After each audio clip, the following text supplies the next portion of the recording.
Good morning, and thank you for joining us. Welcome to Tourist Railroad Connections, more important than ever. As the pandemic continues to paralyze the world, and most important, everyone here, the tourist railroad industry, more than ever, we need meaningful connections. None of us have the right answers as how to navigate these uncharted waters. No one has ever dreamed of the scenarios that we now face. We are all working in the dark, using our gut instincts to make decisions and try and keep our organizations afloat.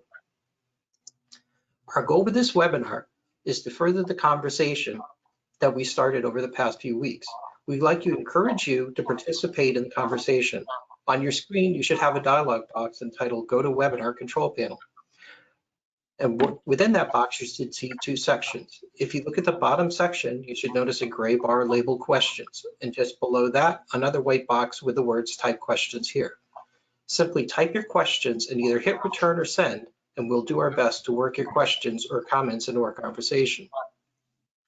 We also have put up in that box a link to download the report that we're going to be talking about today. So you can find that document available for download in there.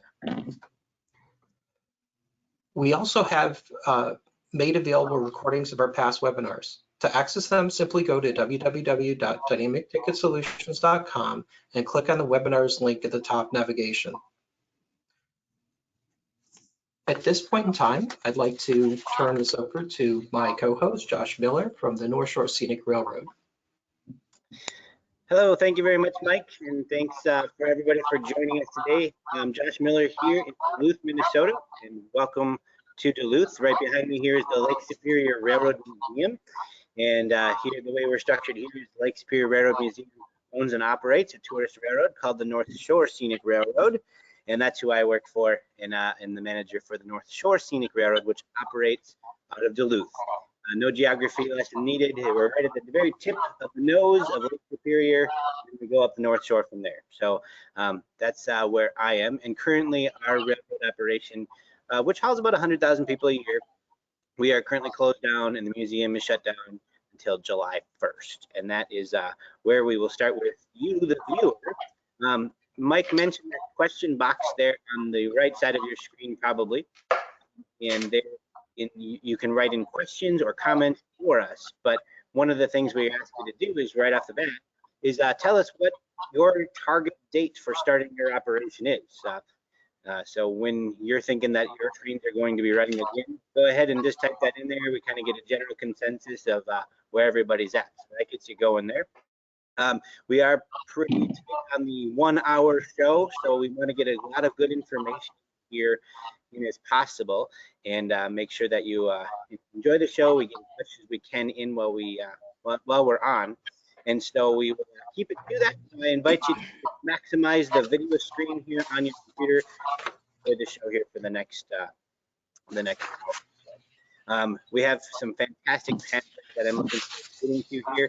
We'll have Cheryl Marcell, as you can see, she's in the waiting there, the president and CEO of the California State Railroad Museum Foundation. And of course, Sacramento, California, and the California State Railroad Museum, a fantastic museum here in our country. And also with us, we have Stathi Pappas. He's the general manager of the Cumbres and Toltec Railroad there in Cumbres, and we got New Mexico and Colorado. And I'm looking forward to talking to him, big name here in the tourist railroad industry. We'll get to you guys in just a second, but quickly about our agenda. We're looking at the guidelines from the HeritageRail Alliance. HeritageRail Alliance is an organization for heritage railroads to join. So it's tourist railroad museums, trolley groups, scenic railroad is an association. And they have, of course, a board, and they put together a panel, task force to create a basic set of guidelines that heritage railroads like the here in Duluth could follow in order to make our own policies for COVID-19 reopening. So we're going to talk about that a lot today, and as Mike mentioned, that is available to you there here on this GoToWebinar if you haven't read it already. We also will talk a little bit about reopening procedures as the conversation switches to that, and then of course we'll try to get to some marketing and things like that we can be doing leading up to our openings coming up here in just a few weeks, or potential opening. So I do want to encourage everyone to go back and watch our previous webinars that we have done. That is on dynamicticketsolutions.com there. And Mike mentioned it already, but we already have had 4 episodes of this series. And it's been a lot of fun. I think we've got a lot of really, really good information that's come out.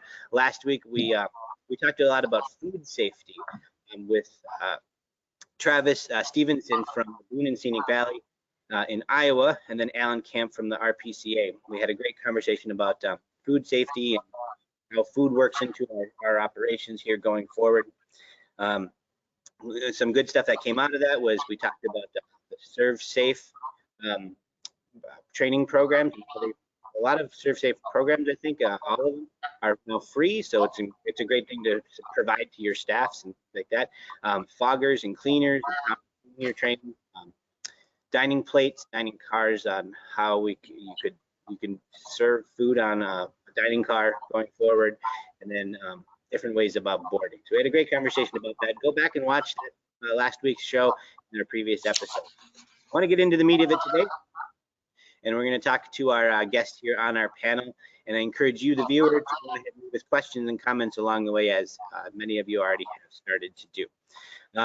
We have Cheryl Marcell here, from the President and CEO of the California State Railroad Museum, and then Stathi Pappas from the Cumbres and Toltec. I'd like to welcome you guys both to the show here. We'll start with Stathi. Why don't you tell us a little bit about your background for the few people left in the world who don't know about you, and what you do there at Cumbres and Toltec.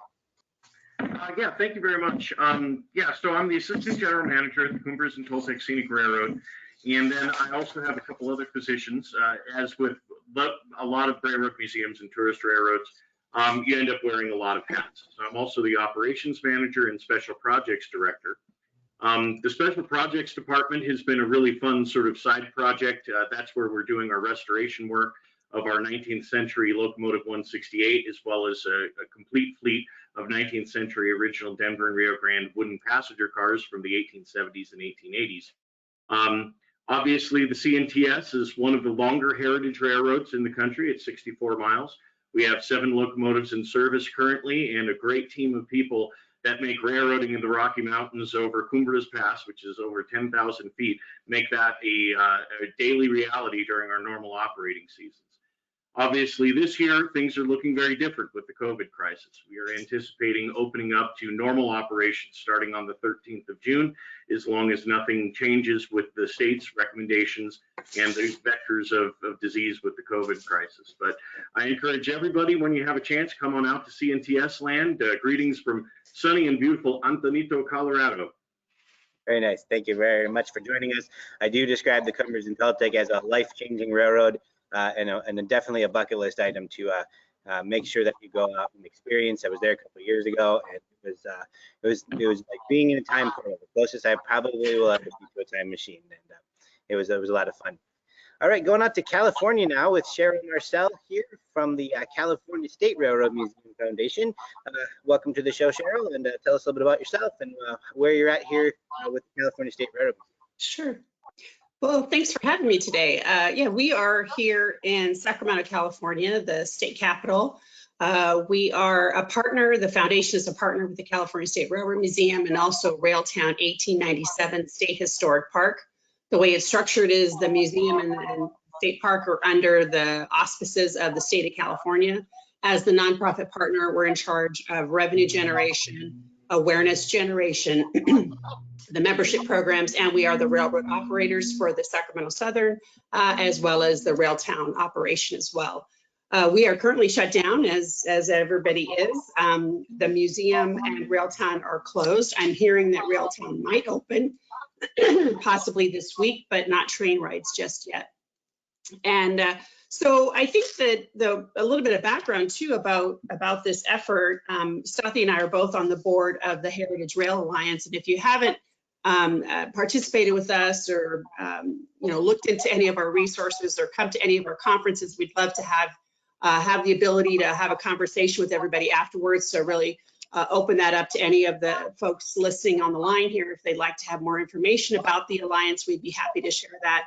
But I think it was Stathi, about a month ago, we were all on a Zoom call for for HeritageRail, and we started talking about reopening guidance. And isn't it our obligation and our responsibility to at least provide some parameters, some suggested thoughts, some suggested practices and protocols for the industry, being as though we are the industry association for folks here in the United States and actually in Canada.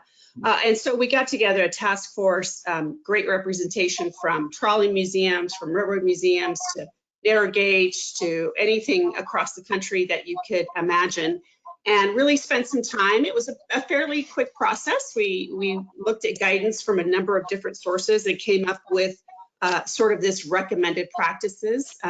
We did take time at the outset, of course, to understand and clearly identify that nothing that we're recommending is going to supersede your local or state or federal laws or guidelines. So we do want to say that from the outset. But again, we all agree that these are just best practices, that things people should consider as they start to reopen and get back to what's our next normal. I don't call it a new normal, I call it a next normal. So happy to have a dialogue this morning. Thank you. Sounds good, and thank you for being here. So you talked a little bit about these guidelines that we have put together, or that you had put together from the HeritageRail Alliance. And my initial impression when I first took a look at these, I really appreciated how short it was. A lot of the local health organizations and our local governments are putting forth these policies, and they have to do this huge umbrella to make it fit restaurants, bars, stores, everybody. And then we try to find our little niche in there somewhere as a railroad traction. And it's really hard to dissect some of those. And basically, this document is an abbreviated version that is really specific to our industry, which I think is really fantastic. And it helps to give it a good read, but yet still know that there's some openness to it, of course, to adapt it to our own operation. But one of my biggest beliefs, and part of why me and Mike and I started talking about doing this webinar series, is why invent the wheel from the very first time here, as we are sitting here in Duluth, Minnesota. And I think a lot of organizations are very guilty of starting to have those conversations where they are not recreating, they're creating their own wheels at the same time as the same conversation is happening at every business organization across the country, trying to figure out how to open. And what's really great about the guidelines you guys have put together here is it does talk about our industry specific and really fit to us. Stathi, tell me a little bit about the initial way you started looking at these, and then we can start talking about some of the actual content of it. But a little bit in between the lines here, tell us a little bit about these guidelines as that makes sense for everybody.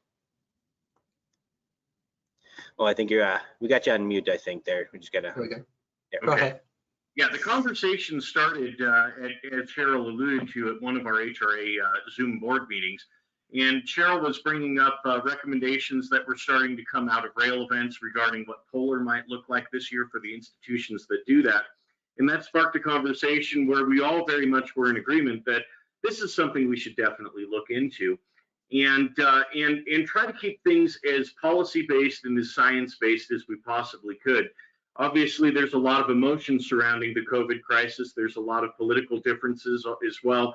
Those are not germane to what it takes to necessarily run a tourist railroad or a railroad museum or any of these other institutions that are sort of under the bailiwick of heritage railroading.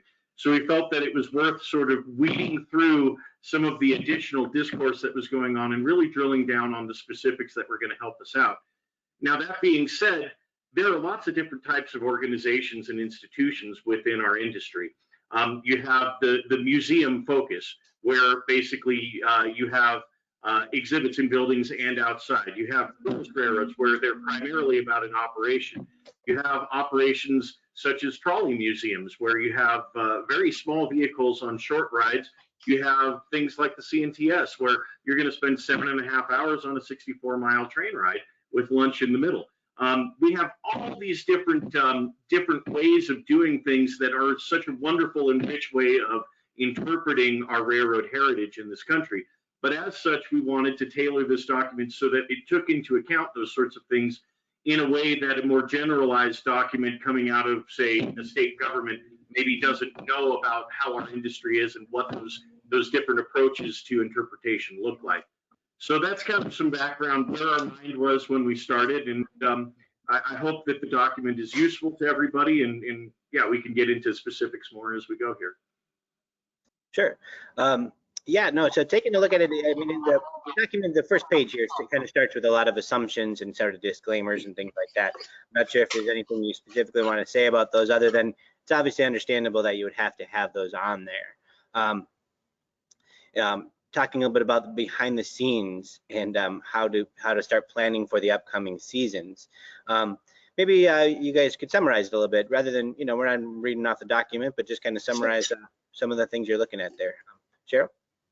Well, sure. I think that, you know, sort of naturally as it flows, you know, sort of some upfront thoughts, and then kind of diving deeper into it.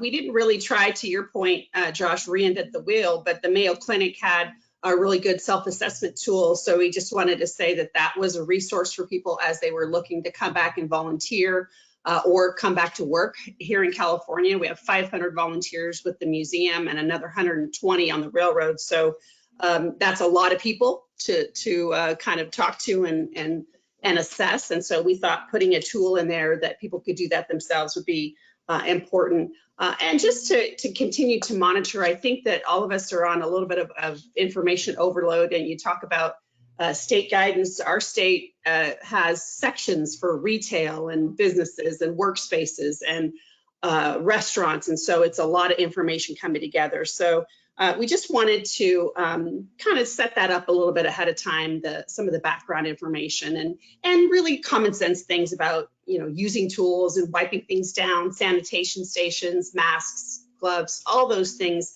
Really just wanted to kind of capture that in that section. Well, I think that's fantastic too, though. There it says universal recommendations, and I appreciate that, because again, another thing that we can do here by looking at these things, and by we I mean managers of railroad operations like this, or heritage railroad operations, is that I can validate some of the conversations we've had. Yes, I need to have social distancing things set in place, or, you know, I want sanitation stations, should I be worried about that, and so on. And you kind of go through this list and go, check, yes, yep, check, yep, I was right about that, I should order those, yep, check. But then every once in a while you come across something new and you go, oh, I didn't think about that one thing. And that is really what we are here for in the end anyway. Right. I think for us here in Sacramento too, what we decided is taking some of these recommendations and looking at how it would kind of be implemented here.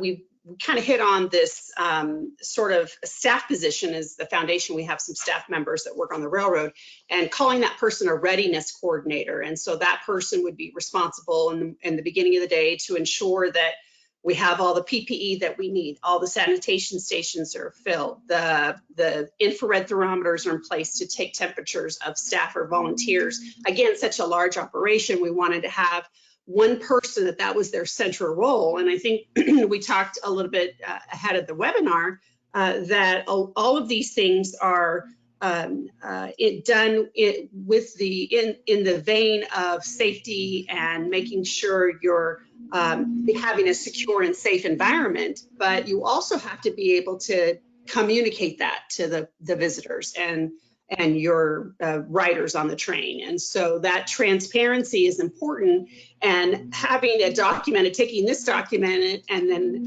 adjusting it for your own use is probably something you're going to want to share with all of your visitors.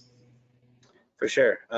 Actually, I really like that idea, because it's sort of an intimidating thing where, from a management perspective. And again, you know, these webinars are geared towards managers of railroads at some level. So of our 74 viewers we have on here, generally it is mostly all management staff at different levels. But as a manager, it's sort of intimidating thinking about all of the little details of things involved with reopening. And I like your idea of having a point person. Maybe that person is, you know, kind of a senior employee, but somebody who's, you know, kind of one of the standard employees who gets kind of promoted to this manager of, I guess I don't know the title of the position, but you know, the reopener person is the point. Yeah, we're calling it a readiness coordinator, so you're gonna be ready. So I don't know, you can choose whatever word you like. Sure. I like that. So we do have a question from the audience, Yeah. from Alan Wishingrad from the Whippany Railroad Museum. And he's asking, what is the feeling of having a disclaimer so the railroad is not liable if a passenger claims that they were infected by the virus while they were on the property? Sure. Stathi, you want to tackle this one? This is talking about liability. Yeah, absolutely. I mean, that's a major question, obviously this is something that will be ongoing in the courts as this is sorted out. This is an issue that we really haven't as a society charted before when it comes to a pandemic like this. So obviously it will be emergent as to how much liability institutions necessarily bear with all of this, but in terms of being a good manager and managing your risks, that's something that we have been discussing in terms of having a disclaimer on our tickets that that indicate this is what one is agreeing to. And so when you purchase a ticket, basically there's all the normal disclaimer information that you have on that, making sure that we have some language dealing with COVID as well. Now that's for an operations sort of model for heritage railroading, but that could also work for museums as well if you issue a ticket. For somebody coming into a museum institution to view things. And obviously check with your lawyers, make sure that everything that you do is in accordance with what your institution needs it to be, and also local rules, standard caveats apply. But that's something that we're doing as well at CNTS, and I know of several other heritage railroads that are doing that, and that seems to be a reasonable approach to being able to do it. And having it on the ticket is also it gives it more weight of law than just having it posted on the wall or something along those lines. Sure, not just signage, right? Yep. Right. Well, maybe both of you could talk a little bit about how you started to break down different locations within an organization. I noticed there's a couple of pages worth here of where you started to break down how you handle your entryway area to your well, I don't know if it's a parking lot, but museum stores, the restaurant, restrooms, and things like that, and how you started to break down those individual locations and how you can take a look at that. Either of you that may be. Well, I think obviously we're still in the middle of this. I talk a lot about, I used to be in aviation, and on 9/11 we had certainly horrific things happen, but after 3 or 4 days, we had the guidance, we had the roadmap, we had the new rules and regulations going forward, how to operate the airport. We just don't have that right now. So what I think it's incumbent upon us is to identify and really break it down, as you say, Josh, in each particular section. And I'm sort of a marketing person at heart as well. And so I want to get back to some sort of revenue generation normal as quickly as I can, right? Get through the crisis, identify your risk, mitigate the risk, and then move on. And so we're looking at things in our retail store, although it's inside the museum, which again is closed. We are getting approval to open up curbside retail.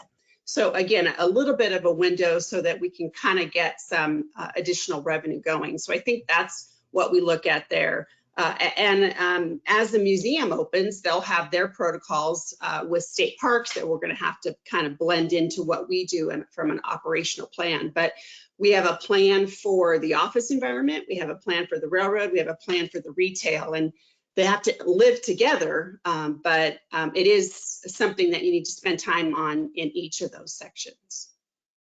For sure. Anything you want to add there, Stathi, about just, individual location planning?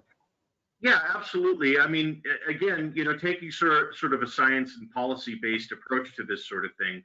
The way the virus spreads is mostly from contact, from surfaces, etc. And then being in close proximity, you have the spread of droplets. And so in terms of each of the sort of physical spaces in which your employees and your patrons, in those physical spaces that people will inhabit, you need to think deeply about how do we make sure that those modes of transmission are not effective. And so as Cheryl was talking about in terms of retail spaces, for instance, one thing that we included in the document as a recommended practice was cashless sales. You know, if people are touching money and it's being exchanged, etc., and one person is a carrier of the virus, anybody who comes in contact with that money then is potentially exposed. Now, there are ways to mitigate. Any program that you have has to have two aspects to it. Prevention is the first one. As much as you can prevent things, you want to do it. But as Cheryl alluded to, there's some things that you cannot completely prevent, so then you need a mitigation strategy to make sure that it's effective. And with all of this stuff, this is a statistical numbers game. And if you have enough prevention and enough mitigation, you get down the risk of transmission to a very acceptable level. And so with things such as wearing masks, making sure that you have cashless sales, making sure that you have social distancing built into, say, queue lines, where you have the spaces on the floor where people are more than 6 feet apart, et cetera, et cetera, et cetera. Each one of those layers that you add to this physical landscape and this social landscape is going to up the odds in favor of no transmission, even if somebody is a potential asymptomatic carrier. Thinking in a systemic manner and using the sciences is what we tried to do as best we could in this task force. And obviously, every institution is going to be different, but using what we have as a base model and doing some additional research as to how the virus actually works, I think would be very helpful. Sure, and of course, new information is always coming out. Quickly, you mentioned there cashless. Either of you can tackle this one. Do you think we are approaching the cashless world? Well, I think that it's interesting, but in places like California, there are equity issues around that, and so if just social justice issues about only doing that, so we have to kind of be sensitive to those folks too that don't have access to credit cards or debit cards or things like that. So it is preferred. It certainly is a safer environment. We even talked about on our railroad, usually the conductor comes by and punches a ticket. That's probably not going to happen for a while. So, Sure. I think there's a couple issues there. Right. And obviously there's mitigation for use of cash. There's mitigation that can be done to make sure that it's safe. Having your handlers of money, people manning the cash registers, et cetera, using gloves and changing gloves frequently. That is a big thing. Hand sanitizer, Sure. et cetera. Making sure that they're properly trained and that they're bought in on all of this. Communication, particularly with your staff, is key in making sure that they understand intent. People, if they feel like there's just a bunch of edicts from on high and what is this really all about, you may not get the buy-in. But if you train and you build a dialogue within your institution to make sure that everybody understands, number one, how it works if you follow these protocols and how these protocols are built for their safety and everywhere else, well, then buy-in is not so difficult to get. And so that's sort of the key, is to have that dialogue and discussion within your institution. Having a sort of definitive mic drop moment as a manager doesn't really get you anywhere, and we all know that. And it's the same thing for this sort of thing. So, just making sure that everybody is given the information and the tools to be able to succeed, you'll see far better implementation, and then the mitigation will work. Sure. We'll all learn to be better trainers of our staff, so always getting, of course, right? Well, for those of you watching here, we have about 73 viewers here with us. That's a good representation of a lot of different railroads all across the country here, with about 100 or so, 100 to 200 scenic railroads. We have lots of railroad museums, trolley museums, all here of management staff having a great discussion for another half hour here of our Connections show. Mike, do we have any questions from the audience? Yeah, we do. Kevin Moore from the Berlin Sleeping Car asks, what engineering recommendations are available for sealed window passenger cars that have been recycling airflow? That is a really good question. Obviously, open air cars are at a premium right now, but many of us have the classic streamlined air-conditioned cars that we operate. Anybody want to take that one? Stathi, maybe, about the airflow within.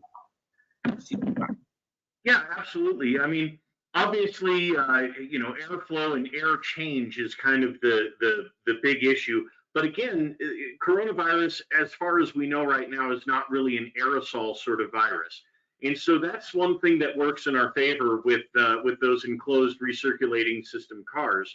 Number one, I would say the critical thing is making sure that surfaces are cleaned and disinfected as often as possible. And that's something that in every guideline from every different institution or government entity, that is highlighted from the CDC and the WHO all the way on down. So that's going to be your critical bulwark against it, making sure that people are wearing masks while they're aboard the car as much as possible. Now, obviously, you get into some issues in terms of with your patrons, are you able to do that or not? But the masks, if used properly, are very effective. And it's not that the mask protects the wearer from contracting the virus. It's that the mask contains the droplets that they're expelling that can be getting all over surfaces and then helps prevent other people from coming in contact with the virus. So that's a critical element. Obviously, standard caveats apply. Make sure that your plenums and your filters and your air system are clean and properly disinfected before you're putting people aboard those cars. That's just good practice. Makes a lot of sense. You know, Cheryl, anything more that you want to throw in on that? No, I just, I mean, we have one of our GONs is in the shop, and I'm like, well, we need that out as quickly as we can, because those open air cars are going to be very valuable to us here in California and Sacramento, where the temperatures are fairly mild and the trip goes down along the river. We think those are probably the first cars that we're going to want to use on the railroad when we're allowed to open back up. Yeah, they're popular in general, right? And of course, they'll be probably even more popular going forward. We talked in a previous episode actually about directing resources in your shop or wherever, changing the priority of some projects to focus on additional open air cars if you have that available to you, or rehabilitation of other open air cars if you have that available to you. Mike, another question from the audience? Yeah, Joel Manns from the Lake Superior and Mississippi Railroad. How do you maintain distancing between passengers on board and crew who walk through the cars, such as conductors?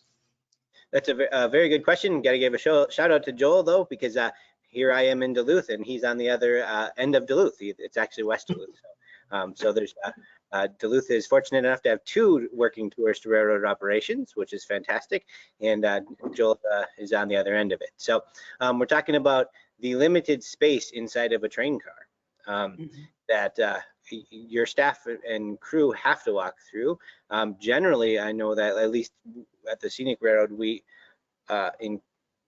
encourage people to walk around the train. But maybe that changes a little bit as we go forward. How do we aim for close contacts where it's just required? Sometimes those little corridors are a little tight. Well, I think that we've talked about, you know, certainly the capacity of the car. So if you had a car that had 30 capacity, you might want to bring that down to 15. The car attendants that are in the car would be responsible to maintain that physical distancing, so that whether it's a crosshatch pattern or the seat in front of you is not taken, but then the next one up is, that's something that if you have a ticketing system that will allow you to sell a specific seat, that might be good, or you might have to manage that on site, because we've identified the fact that if it is a family unit of perhaps 8 people, then those 8 people might be able to sit together. So where you might only say that it was, you know, 4 and 4 and 4, or 2 and 2 and 2, that family unit could probably stay together. So I think that's those are a couple thoughts that we've encountered here in California. Sure, Stathi? Absolutely. Just to piggyback on what Cheryl was saying, yeah, reduction of capacity and making sure that you do on-site sort of ad hoc arrangement of people so that it can be equitable and make sure that that social distancing is actually maintained. That's going to be the critical element. If your ticketing systems are very rigid in terms of this is the only seat that we can sell, you will be unable to respond as easily. So I would recommend, and certainly that's something that we're doing at CNTS, is allowing the flexibility for the day of, so that one can make sure that you're accommodating everybody's needs. Some people will be more worried about it. Some people will be less worried about it. We're also leaving some overflow capacity on our trains here and there. So if somebody feels like they're in a situation that is unsafe, we are able to relocate them to a different car and then be able to make sure that their needs are being met, that they have a good experience at the railroad. I mean, all of us are kind of in this together in the Heritage Railroad boat. And if one person or a group of people has a bad experience at one institution, it may color their desire to go to other institutions as well.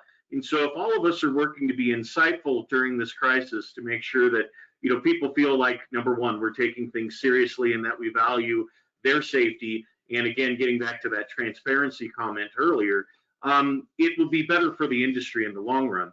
One other thing associated with reduction of capacity and ensuring social distancing, that comes at quite a cost. I mean, obviously, most business models in this industry, when it comes to operation, are based on getting as many people in seats as possible, right? You look at something like a railroad, it's highly capital intensive. It functions best when you have economies of scale. All of a sudden, this COVID crisis has removed from us the ability to have economies of scale. And so any institution that has an operating component, I would certainly encourage all of them to really do a fine-grained financial analysis of what it takes to cover both your variable costs and then also your fixed costs throughout the year, so that you can be viable and have hopefully a better season, as we all hope, in 2021. You know, if you're having to reduce your capacity to 25%, but you need 35% occupancy just to pay the variable costs of running your railroad, it may be a better idea to sit this year out, frankly, than to run at a loss. Obviously, every institution has different parameters and different masters. If you are a state-run institution, you may very much have mandates that are beyond just profit, but social enterprise sort of mandates as well. If you're a private entity completely and a for-profit, well, that will change the calculus for you as well. So we can't say one thing is going to be the formula, but I would definitely encourage every institution to have that sit-down financial meeting where you figure out where you need to be rather than just make a decision and hope for the best. Sure. And it's interesting to actually have on the table, potentially sitting it out for a year. That's something everybody should be considering at some point as your different options, both from when you start to when and if you open again for the season. I think there's a lot of very optimistic thoughts, and then there's also a lot of pessimistic thoughts. So we don't know, and that's partially why we're here. So we have 20 minutes left or so on our webinar here, powered by Dynamic Ticket Solutions. And we have Stathi Pappas from the Cumbres and Toltec and Cheryl Marcell from the California State Railroad Museum. I want to closing thoughts on the HeritageRail Alliance's guidelines.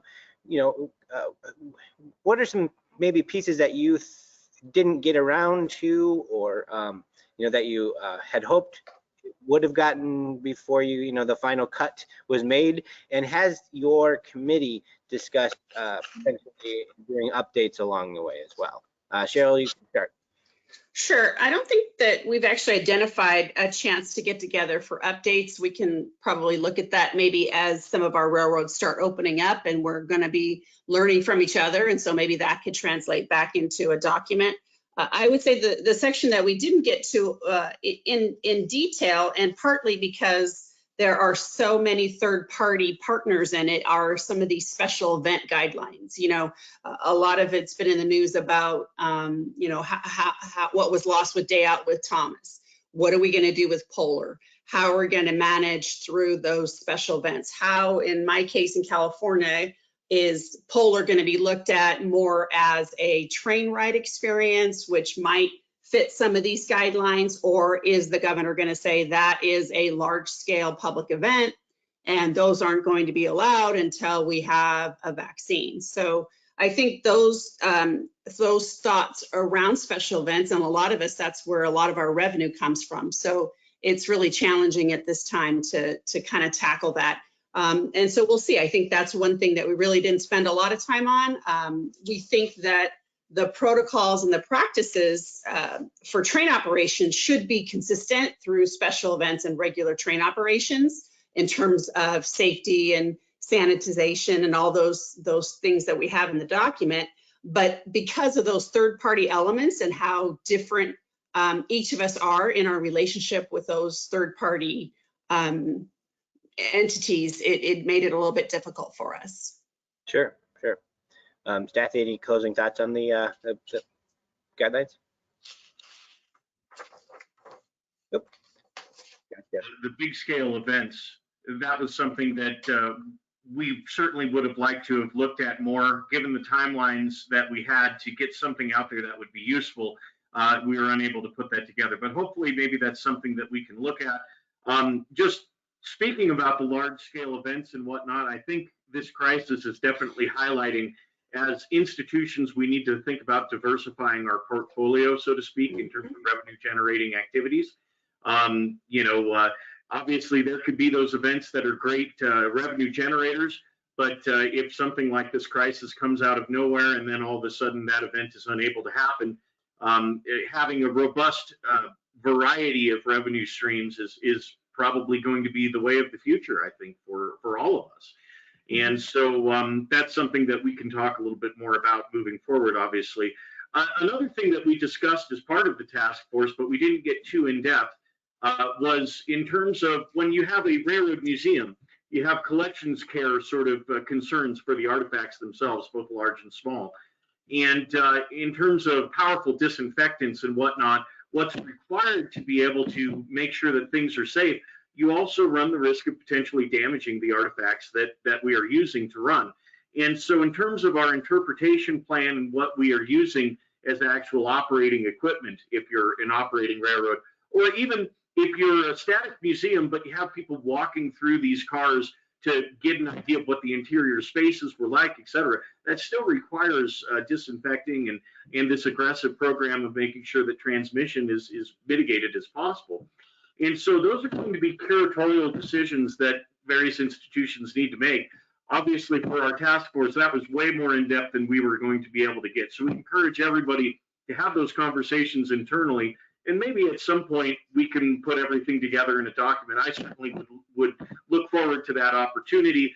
But the main thing is we wanted to get something out to recommend what practices would keep people sort of safe and sane first.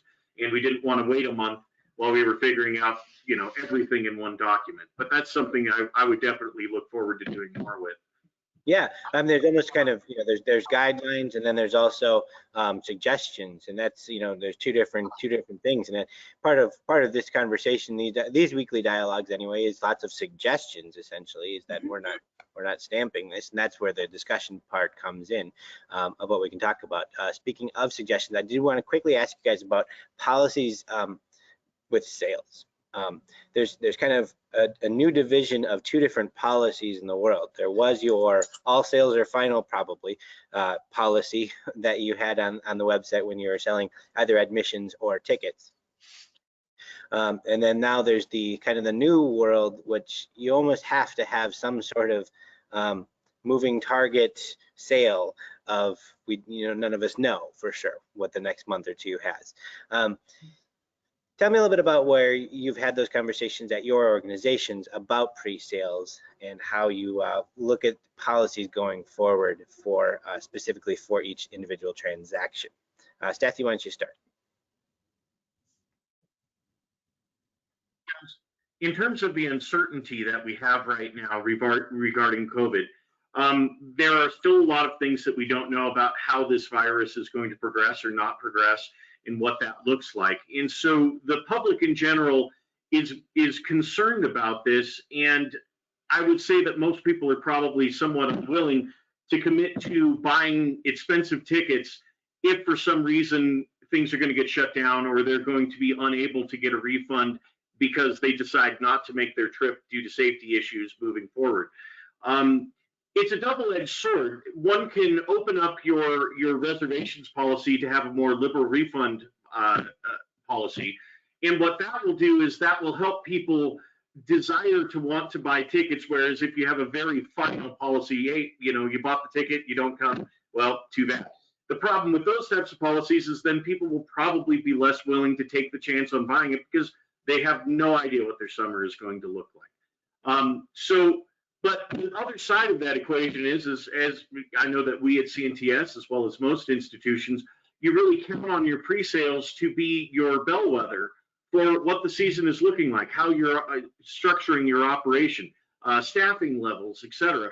And so if you do that type of more liberal refund policy, that will help make for more confidence amongst your patrons, but it also makes it harder for you to plan.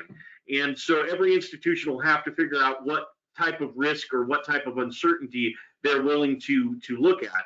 Certainly for us at CNTS, we've experimented with the more liberal refund policy that seems to have been working for us.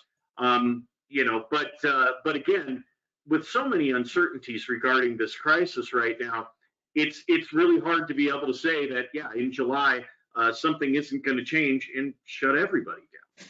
So those are the questions that you have. And we're dabbling a little into accrual accounting of how much are you spending of those pre-sales right now today versus how much you can give back. Cheryl, anything you want to add on policy changes for safety?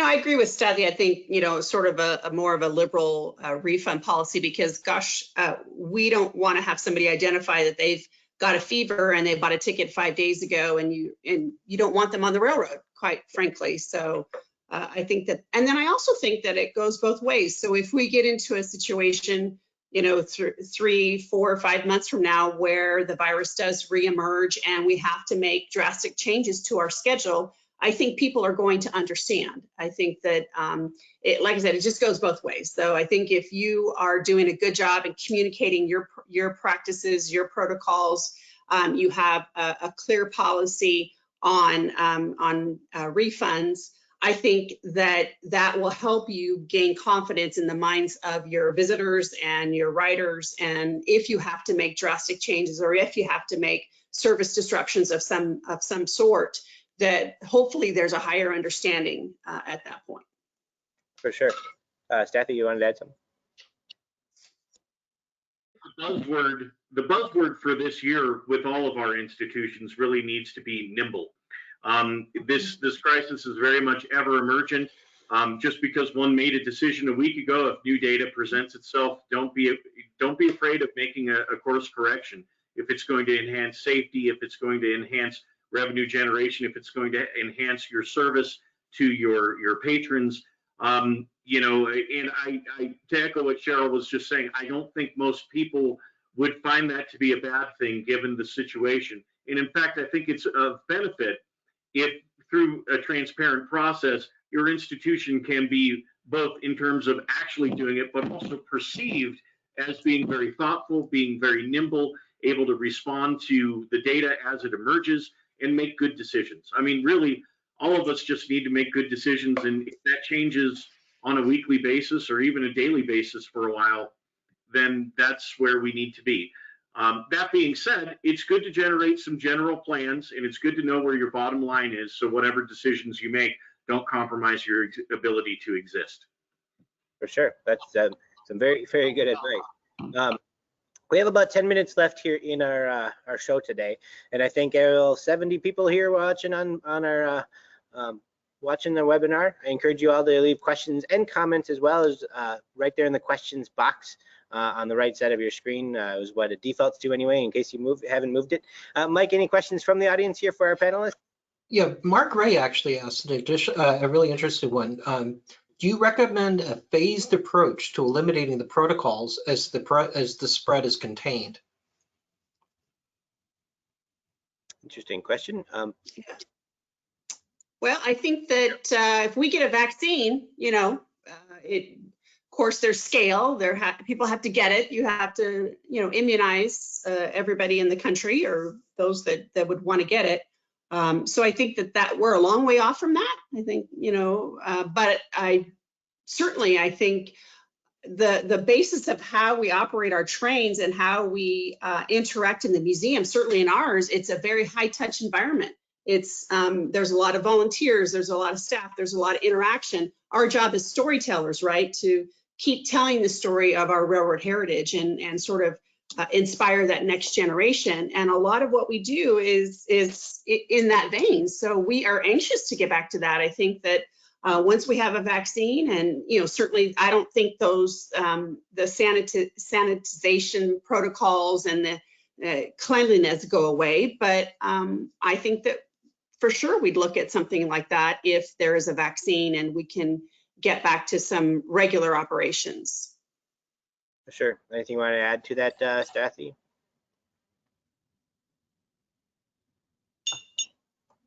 In terms of where we're going with all of this, obviously the magic bullet would be a vaccine, and then that would allow us to return to some semblance of what we consider to be normal. Although I would agree with what Cheryl's saying, that one does not want to pull back and go back to exactly the way things were. We know that viruses such as these emerge every few years, and most of the time they're able to be contained. For whatever reason, this time it was not able to be contained. But this is something that in our globalized world will probably be happening more and more. So by having the responses and having the tools to be able to deal with it in the future, that is a benefit to institutions.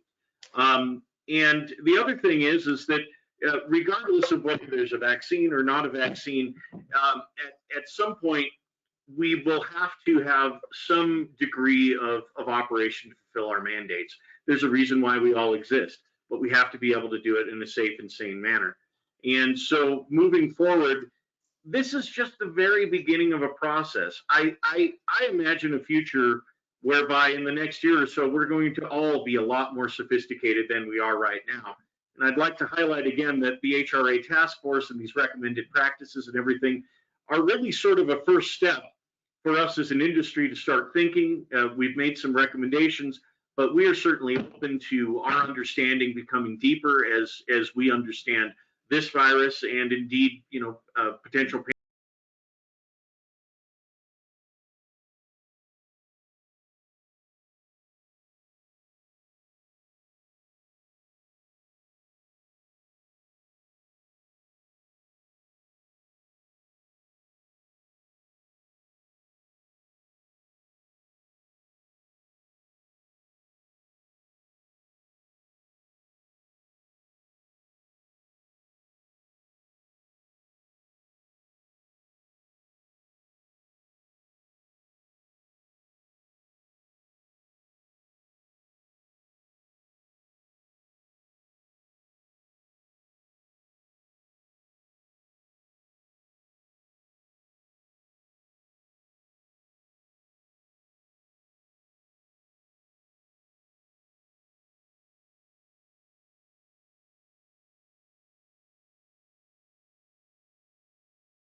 feedback. Our next webinar will be next Thursday at the same time. Besides continuing the conversation today,